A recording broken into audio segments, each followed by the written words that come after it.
So fake 498 cases అనేవి మనం ఎంత అవేర్నెస్ తీసుకొచ్చినా కూడా బట్ స్టిల్ ఫైల్ అవుతూనే ఉన్నాయి. ఒక ఫేక్ 498 కేసుని ఒక కామన్ పర్సన్ ఎలా ఫేస్ చేయాలంటే? ఫస్ట్లీ తనకి స్టార్టింగ్ అంటే డెఫినెట్లీ ఫేక్ ఉన్నప్పుడు తనకి ట్రబులే ఒక ఫేక్ కేసు పడింది అని.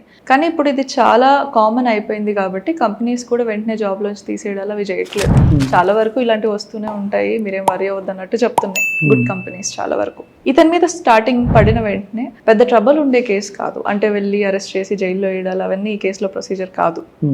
వెళ్ళి స్టేషన్కి వెళ్ళి నేను ఇలా కోర్టుకి పిలిచినప్పుడు అటెండ్ అవుతానని చెప్పి తను ఇంటికి రావచ్చు, వాళ్ళ ఫ్యామిలీ మెంబర్స్ కూడా వచ్చేయచ్చు. ఓకే. అయితే తర్వాత ఇన్వెస్టిగేషన్ అవుతుంది, ఛార్జ్షీట్ ఫైల్ అవుతుంది, అండ్ దెన్ కోర్టుకి వెళ్తుంది. అప్పుడు మిమ్మల్ని పిలిచినప్పుడు మీరు అవసరమైనప్పుడు కోర్టుకి వెళ్ళి రావాలి. అఫ్కోర్స్ ఇదంతా ఫేస్ చేసే లోపు అతనికి సొసైటీలో రెప్యుటేషన్ ఉండదు, అక్విట్ అయ్యి బయటికి రావాలంటే టైం పడుతుంది కదా.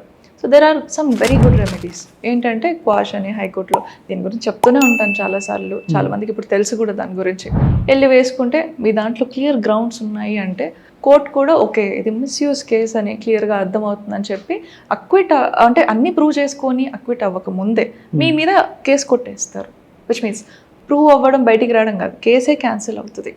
కానీ still it depends on each case. మీ దాంట్లో దాని మెరిట్స్ ఉంటేనే వేసుకోగలరు, అది చూసుకోవాలి.